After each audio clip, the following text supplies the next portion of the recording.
काय वर्ष श्राद्ध नाही केलं तर चालत नाही का? सज्जणा हो, हिंदू संस्कृतीत आपल्या 16 संस्कार आहेत. या मनुष्य देहावर 16 संस्कार जन्म होण्यापूर्वी आणि जन्म झाल्यानंतर. जन्म होण्यापूर्वी संस्कार आहे त्याला गर्भाधान संस्कार म्हणतात, ते 7व्या महिन्यात होतात. लक्ष देऊन ऐका. त्यानंतर अन्नप्राशन विधी आहे, केशवपन विधी आहे, नामकरण विधी आहे. हे 16 संस्कारापैकी एक संस्कार आहे. मला असं वाटतं काही जरी नाही लक्षात राहिलं, विवाह हा एक संस्कार. हा तर राहील का लक्षात? गेले काय करी तुम्ही?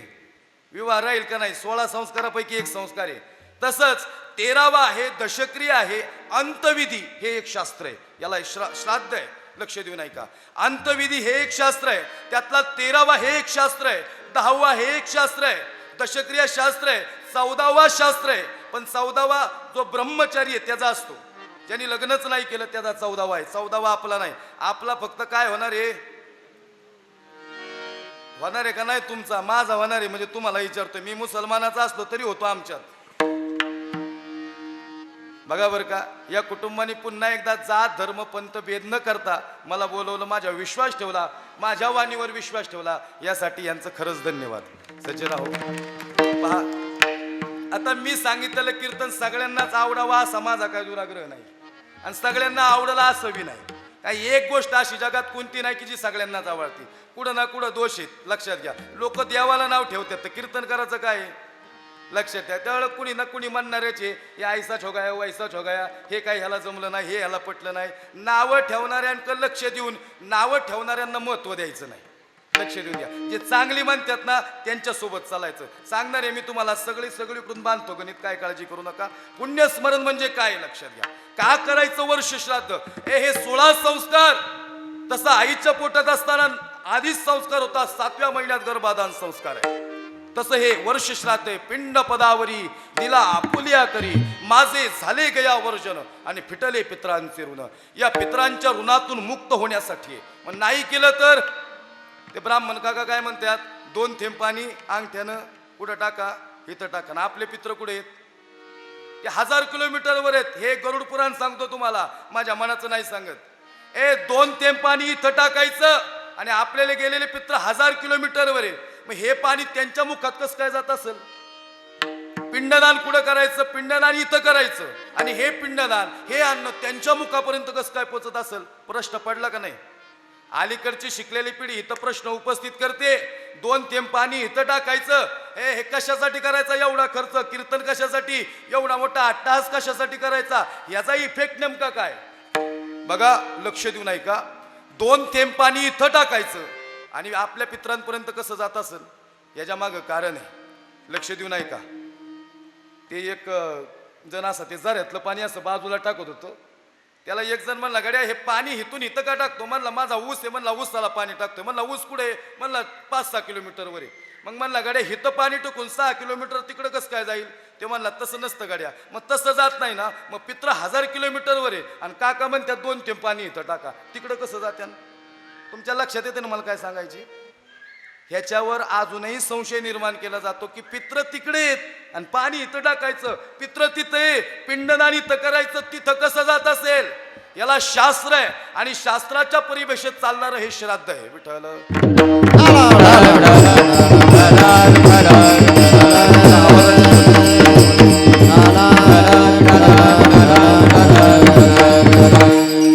थोडा आवाज ठेवा, लय ताकद लावायला लागते. कोरडा पडतोय कसा आहे, माईक आवाज ओढतोय. खऱ्या अर्थानं याला शास्त्र आहे आणि शास्त्राच्या परिभाषेत असणारं हे श्राद्ध. 2 थेंब पाणी इथंच टाकायचं, पण तिथं कसं जातं सांगतो ऐका. मला सांगा, तुम्ही देवाला नैवेद्य दाखवता का नाही दाखवत? तुम्ही घाबरलेत का मला महिला मंडळ? देवाला नैवेद्य दाखवता का नाही? काय सांगता? ए पोरा, देवाला नैवेद्य दाखव. नामदेवरायांच्या आईने काय सांगितलं? देवाला नैवेद्य खाऊ घालून ये. आणि आपण काय सांगतो? दाखवून ये. लक्ष दे ना, दोन्हीत फरक आहे. देवाला नैवेद्य दाखवतो, पण बसल्यापैकी सांगा, इथं बसलेल्यांनी ज्यांनी देवाला नैवेद्य दाखवला त्या कुणाचा देवाने नैवेद्य खाल्ला? ज्याचा कुणाचा खाल्ला असं आजचं पाकिट त्यालाच देणार. बघा, खाल्ला का हो नैवेद्य देवाने? देवानं नैवेद्य खाल्ला नाही तरी का दाखवतो? प्रश्न आहे ना. फुलात सुगंध आहे का नाही? काय वाटतं तुम्हाला? फुलात वास नाही, वास येतो तो गाणीचा येतो आणि सुगंध येतो तो चांगल्या गोष्टीचा येतो. फुलात सुगंध आहे का नाही? फुलात सुगंध आहे, पण दिसतो का हो? दिसत नाही, पण आहे का नाही? लक्ष देऊ नाही का? मग देवाला नैवेद्य जर दाखवला तो देव नैवेद्य खात नाही, मग का दाखवतो? पहा, स्थूल तत्वाचा उपभोग देव कधीच घेत नसतो. स्थूल तत्वाचा, जड तत्वाचा उपभोग देव कधीच घेत नसतो. देवाला जे आवडतं ते खऱ्या अर्थानं सार तत्व आहे. नैवेद्य दाखवल्यानंतर नैवेद्य तसाच राहतो, पण त्यातलं सार तत्व देव ग्रहण करतो. या परिवारानं दाखवलेला नैवेद्य ते सार तत्व ग्रहण केलं की त्या परिवाराला ते पुण्य लागतं. तसं तुम्ही केलेलं पिंडदान ते पित्रांपर्यंत जातं कसं, हा प्रश्न असेल तर खऱ्या अर्थानं हे बघा, मनुस्मृतीत आलेलं आहे. माझ्या मनाचं सांगत नाही. मुखातून जन्म कुणाचा आहे? ब्राह्मणांचा आहे. बाहोतून कोण जन्माला आलं? क्षत्रिय कुठून आले? शूद्र कुठून आले? ही मनुस्मृती सांगते, मी सांगत नाही, मनुस्मृतीने सांगितलं. तसं इथं बसलेल्या प्रत्येकाच्या उजव्या बरगडीत पितृदेव आहे, पितृलोक आहे. ब्रह्मलोक जसा आहे, मृत्यूलोक तसा आहे, तसा पितृलोक आहे आदेश महाराज. आणि हा पितृलोक काय करतो? खऱ्या अर्थाने इथं केलेलं पिंडदान याचं सर्व सारतत्व गोळा करतो आणि गोळा करून ते ब्रह्मदेवापर्यंत घेऊन, आपला मुख्य पित्र आणि सगळ्यांचा मेन ब्रह्मदेव आहे. तो ब्रह्मदेव हे घेतलेलं चव्हाण कुटुंबाचं अपूर्व म्हणजे पुण्य हे सगळं गोळा करतो आणि ब्रह्मदेवाकडे निघून देतात. ब्रह्मदेव ते सगळं पुण्य घेतो आणि जे बाबा गेलेत ना त्यांच्यापर्यंत नेऊन ठेवतात आणि सांगतात, हे तुमच्या लेकराबाळांनी, हे तुमच्या कुटुंबानी, तुम्ही गेल्यानंतर तुमची आठवण काढली, पिंडदान केलं, 2 थेंब पाणी इथं टाकलं, हे सारतत्व तुमच्यापर्यंत आलं आणि मग गेलेले मायबाप हे सारतत्व पुण्य ग्रहण करतात आणि इथं आशीर्वाद आपल्या लेकरांना देतात. म्हणून वर्षात विठ्ठल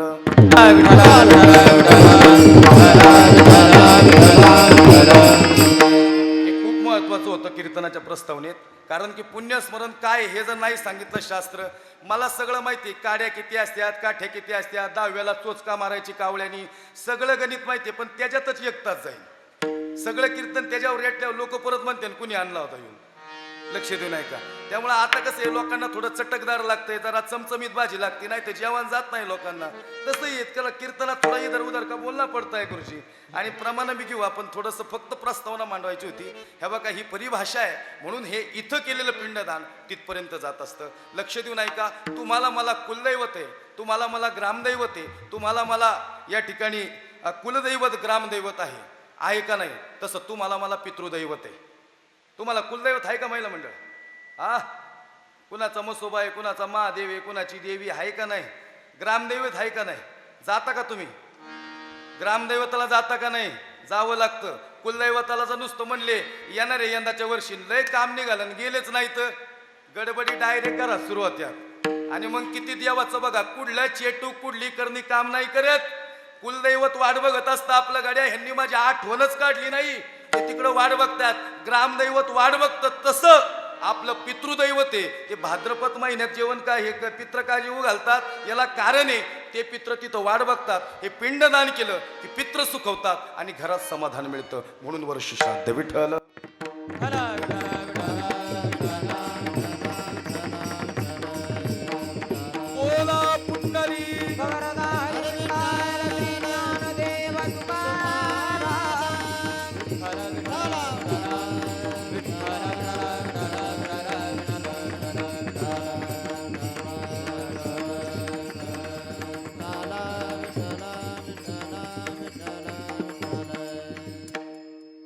याजसाठी केला होता टहास, शेवटचा दिवस गोड व्हावा, आता निशिंतीने पावलो विसावा, कुंटलिया धावा तृष्णेच्या. तुकोबारे सांगतात, आम्ही यासाठी अट्टास केला, आमचा शेवटचा दिवस गोड व्हावा. पहा, इथं बसलेले तुम्ही आणि मी जर जन्माला आलो तर शेवट चांगला झाला पाहिजे गड्या. कुणाचा सुरुवात चांगली आहे, कुणाचा मध्य चांगला आहे आणि कुणाचा शेवट चांगला आहे. सुरुवात आणि मध्य यापेक्षा शेवट चांगला होणं लय गरजेचं आहे. आज या बाबांनी एवढा परमार्थ केला, लेकरांना एवढं सांभाळलं आणि खऱ्या अर्थानं बाबांचं जीवन परिपूर्ण तर व्हावं. आज वर्ष श्राद्धानंतर वर्षानंतर आठवण काढतायत. मला असं वाटतं, गेले दिगंबर ईश्वर विभूती आणि राहिल्या त्या कीर्ती जगा.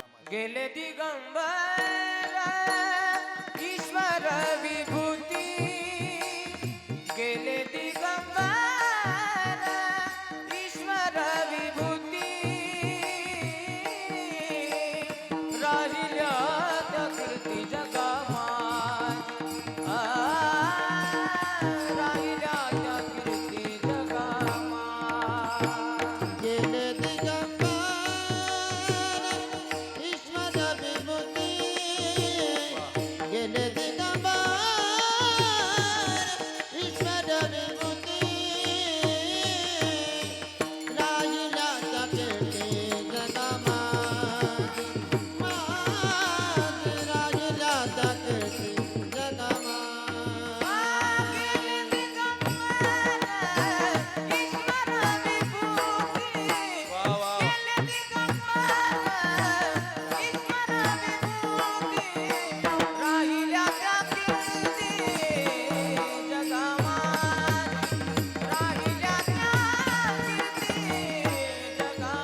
गेले दिगंबर ईश्वर विभूती राहिल्या त्या कीर्ती जगा माझी तुका म्हणे का मरणची सरे उत्तमची उरे कीर्ती मागे सज्जना हो गेल्यानंतर जिवंत राहता येतं तुम्ही म्हणाल महाराज मेल्यानंतर कसं कोण जिवंत राहील अरे 100% गेल्यानंतर जिवंत राहता येतं संतांचं चरित्र गेल्यानंतर बी जिवंत आहे संतांना केलेलं कार्य गेल्यानंतर जिवंत आहे अनेक समाजात संतांनी जन्म घेतला पण संत समाजापुरते राहिले नाहीत लोकांनी ते वाटून घेतले नंतर हा सावता महाराज माळी समाजाचे मोहम्मद पैगंबर मुस्लिम समाजाचे हे बाबासाहेब आंबेडकर गौतम बुद्ध बौद्ध समाजाचे अजून काय छत्रपती शिवाजी महाराज हिंदू समाजाचे मराठा समाजाचे हा संत गोरा कुंभार समाजाचे असं आहे का ते लक्ष देऊन ऐका लोकांनी संत वाटून घेतले नंतर संतांनी लोक विशिष्ट जातीसाठी काम नाही केलं आपण कोणत्या जाती जन्माला आलो हे महत्वाचं नाही आपण महाराष्ट्राच्या मातीत जन्माला आलो ही गोष्ट लय महत्वाची महाराष्ट्राची माती जगायला शिकवते ऊर्जा देते ह्या शूर आम्ही सरदार आम्हाला काय कुणाची भीती देव देश आणि धर्मापायी प्राण घेतले हाती धर्म म्हणजे जात नाही बर का आणि खऱ्या अर्थानं बघा तुम्ही कुणी जरी कार्य केलं नाही यांचा शेवट गोड झालेला आहे शेवट सगळ्या क्षेत्रात गोड करता येतो सामाजिक क्षेत्रात गोड करता येतो राजकीय क्षेत्रात गोड करता येतो धार्मिक क्षेत्रात गोड करता येतो शैक्षणिक क्षेत्रात गोड करता येतो पण ते तसं जगता आलं पाहिजे हे संत जगले आणि शेवट गोड झाला मला असं वाटतं तुकोबारायनं घ्यायला देव आले होते हे सगळी गडबड कुठून सुरू झाली माहिती का हे तुका होता वैकुंठात आणि विठोबा बी तिथंच होता विठोबानी सांगितलं हे तुका अरे इकडे म्हणले गड्या तुका म्हणला देवा काय रे लय काम काढलं माझ्याकडे म्हणले काम आहे म्हणले तुझ्याकडे बोल ना हे देवा अरे काय काम काढलं हे तुका म्हणले तुला मृत्यू लोकात जायचंय पुढं बोला की तुम्ही नाराज आहे काय माय हो बोला असं दडा दडा बोला चला हा हे तुका तुला मृत्यू लोकात जायचे मृत्यू लोकात म्हणजे कुठं इथं तुकाने सांगितलं देवा पण त्याच्या आधी आहे ना आदेश महाराज देवानं तुकाला सांगितलं तुका तुला एक वचन द्यावं लागेल तुकाने दिलं वचन आणि मग देवाने अवघड काम सांगितलं हे मृत्यू लोकात येणं म्हणजे सोपं आहे का तुकाने सांगितलं हे देवा अरे मृत्यू लोकात मी जाणार नाही म्हणले हिती लोक लय वांगाळ आहेत म्हणले वांगाळ कळते का तुम्हाला लक्षात येते ना ते आमचं पुणे साताऱ्याकडला शब्द आहे वांगाळ वांगाळ म्हणजे काय हो हा वाईट वाईट हा वांगाळ म्हणले देवा मृत्यू लोकात लोक लय वांगाळ आहेत का रे तुका काय झालं म्हणले आधी आलो ना मी घेईन मी जन्म यासाठी देवा तुझी चरण सेवा साधावया हे जे जे झाले अवतार तुका त्यांचे बरोबर आधी आले आम्ही वैकुंठवासी आलो याच कारणासी आम्ही वैकुंठवासी आलो याची कारणासी बोलिले त्याच भावे वरताला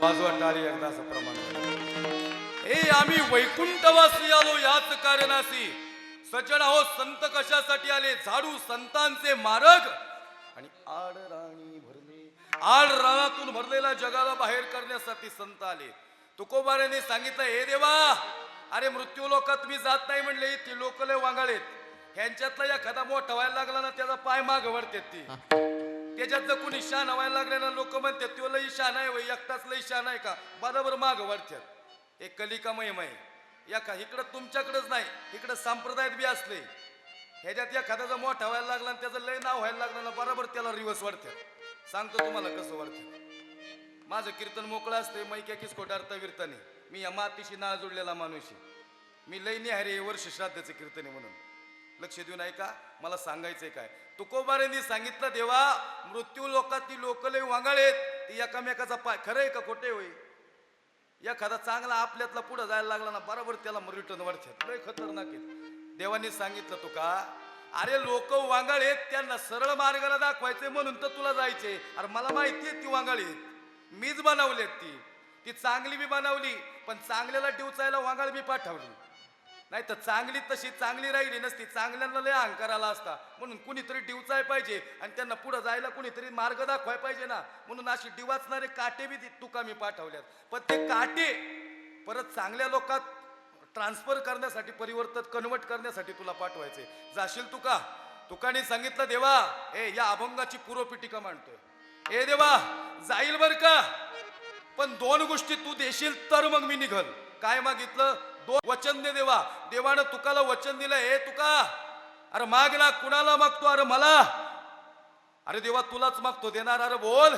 जगाचा मालक आहे, पोसितो जगासी एकलासी, विश्वंभर नाव आहे. मी बोलल्यानंतर, मी चालल्यानंतर या शरीरातला प्राण चालतो. मी जोपर्यंत ठरवल तोपर्यंत मनुष्य देह इथं आहे.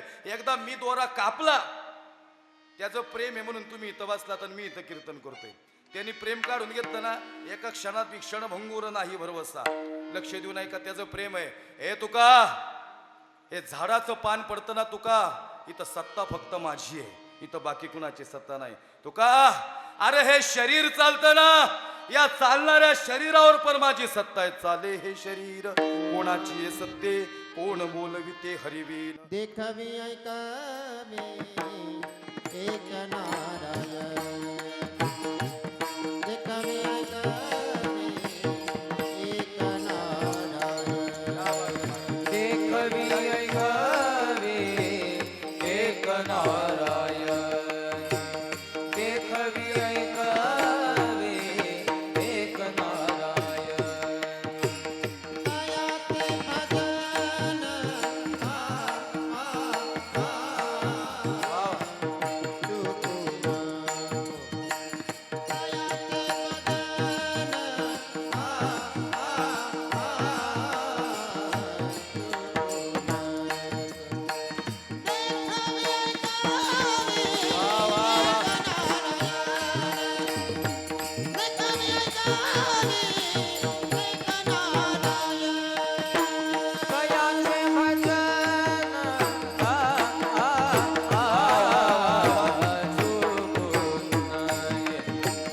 कयाचे भजन चुकून नये, कयाचे भजन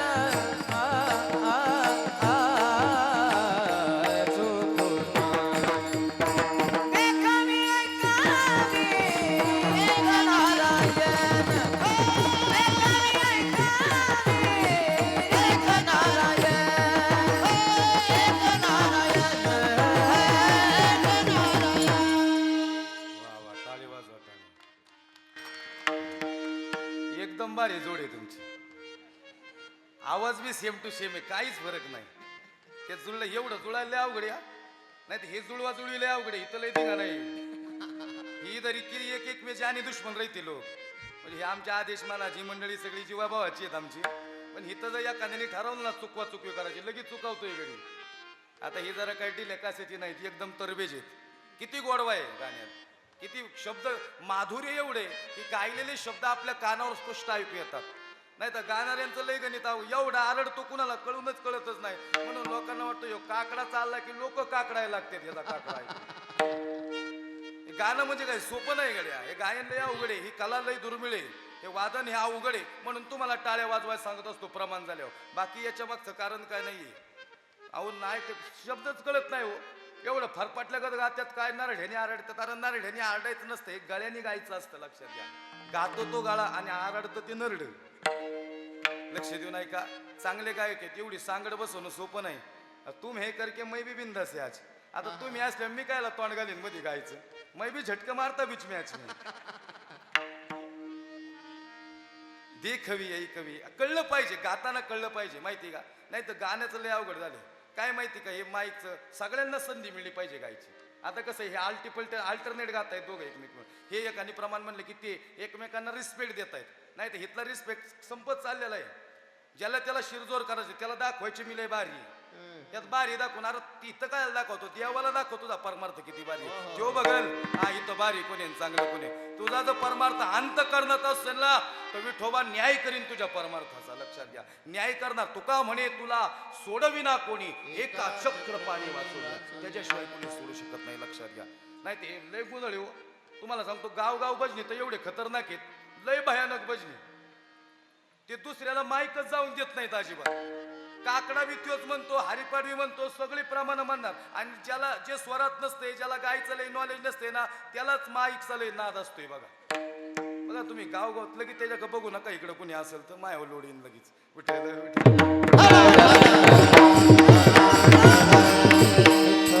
चाले हे शरीर कोणाची सत्ते, कोण बोलविते हरिविन तुका. अरे माझी सत्ता आहे गड्या, मी बनवली ही सृष्टी, माझ्या सत्तेनं चालतं. आणि गतीर भरता प्रभू साक्षी निवासम शरणम सुयत्त प्रभवम प्रलयम स्थानम निधानम बीजम पर्वती बैसाकन संडावी समुद्र रेखान ओलंडावी पृथ्वी या भूते व्हावी तुका आज्ञा माझी आज्ञा आहे. माग काय हवंय तुकोबारे सांगतात तेव्हा जातो इथं दोन गोष्टी दे. एक म्हणजे मृत्यू लोकात मला मरण देऊ नकोस, आणि मृत्यू लोकात जर मी गेलो आणि समाजाने जर मला त्रास दिला तर देवा मुराळी म्हणून तुम्हाला घ्यायला आला पाहिजेस. लक्ष देऊन ऐका बरं. आता कीर्तन सुरू झालं. मुराळी कळतो इकडं, आई मुराळी कळतो. मुराळी लक्षात आला ना तुमच्या. मुराळी महिला मंडळ तुमच्या इतका कुणालाच माहिती नाही. आता पहिले गत मुराळी राहिला का तुकोबाराय सांगतात तेव्हा मुराळी म्हणून तुम्हाला घ्यायला आला पाहिजेस. लक्ष देऊन ऐका.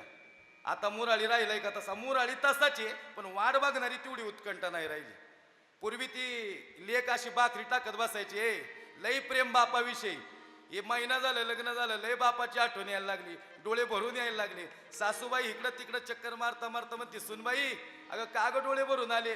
काय नाही म्हणली आत्या, भाकरी टाकता टाकता चुलीच्या जाळ्या डोळ्या येतात ना म्हणून रडायला आलं, बाकी काय नाही म्हणून डोळ्यात पाणी येते. नाही सुनबाई काय अडचण नाही ना, पोरग काय बोलत नाही ना, तारास्त देत नाही ना. अहो नाही वा आत्या सगळं चांगलं आहे म्हणली. पण पुरीला काय बापाची आठवणी तिनं रोज भाकरी टाकताना बापाची आठवण यायची. माझ्या बापाने मला बोठाला धरून चालवलं, माझ्या बापाने मला किती मोठे केलं. आज या क्षणाला एवढ्या वयपर्यंत माझ्या बापाने माझ्यावर प्रेम केलं. माझा बाप आज डोळ्यासमोर येत नाही. रोज भाकरी टाकताना बापाची आठवण यायची. आणि एक दिवस सहज रोज दारात डुकून बघायची, आज डुकूनच बघितलं नाही. भाकरी टाकता टाकता सहज दारात बाप उभा राहिला आणि बापाने आवाज दिला, बाई येऊ का गात. आणि मग लिकीने बापाकडे बघितलं. धाडकन तशी उठली, पिठाचा हात घेतला, कडकडून बापाला मिठी मारली. ढसा ढसा पोरगी रडायला लागली. बाप म्हणतो ए बाई अगं का रडती, सासूर वाशे का, सासू त्रास देते का, सांग ना सासरा काय म्हणतो का, जावयाचा स्वभाव कडक आहे का. बाई काय झालं. काय नाही बाबा, महिना झालं तुमची लय आठवण येते, कधी येतं असं झालं. आज माझं लक्षच गेलं नाही, रोज भाकरी टाकताना या डोळ्यात पाणी येतं. आज तुम्ही अचानक आले, बाई म्हणले 1 महिन्यातून तुमचा आवाज ऐकला, राहुलं नाही बाबा म्हणून कडकडून मिठी मारायला आले. पोरगी डासा डासा रडती हे नवल सोडा, पण पोरगी बापाच्या गळ्यात पडली ना, बाप बी तेवढा डासा डासा पुरीसाठी रडतो. हा मुराळी लय दुर्लभ दादा, लक्षात घ्या. हा मुराळी कसा आला, अचानक आला.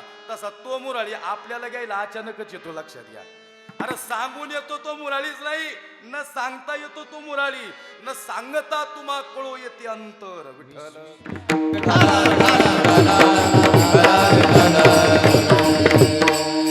बरं आता मुराळी तसाची, पण वाट बघायची अपवादात्मक परिस्थितीत उत्कंठ तशी राहिली नाही. आता पोरगी अशी रिमोट घेऊन बसलेली असते मस्तपैकी टीव्ही बघत, बाप असा दारात उभा असतो. बाप म्हणतो बाई येऊ का ग, थांबा बाबा एवढी मालिका संपू द्या मग काय बोलायची, हिथं बसा म्हणले गडीभर, पाणी बी द्यायना काय द्यायना. बाप बसला आणि मग मालिका संपली की म्हणते अहो तुम्हाला काय फोन बिन करायची पद्धत, सासू सासरे आहेत मला, नवरा माझा कडक आहे, एक फोन करायचा आणि मग यायचं. बदलला का मुराळी. तुकाला घ्यायला येणारा मुराळी जगाचा मालक होता.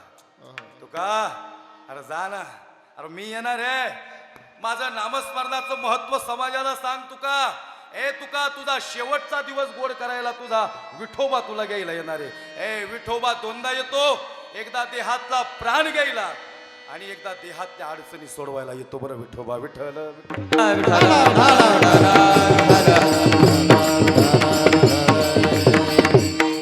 बघा इथं प्रत्येकालाच यायचंय आणि प्रत्येकालाच जायचंय. यायचं प्रत्येकाला आणि जायचं इथं कोण राहिला आले तुमच्यापैकी मायापैकी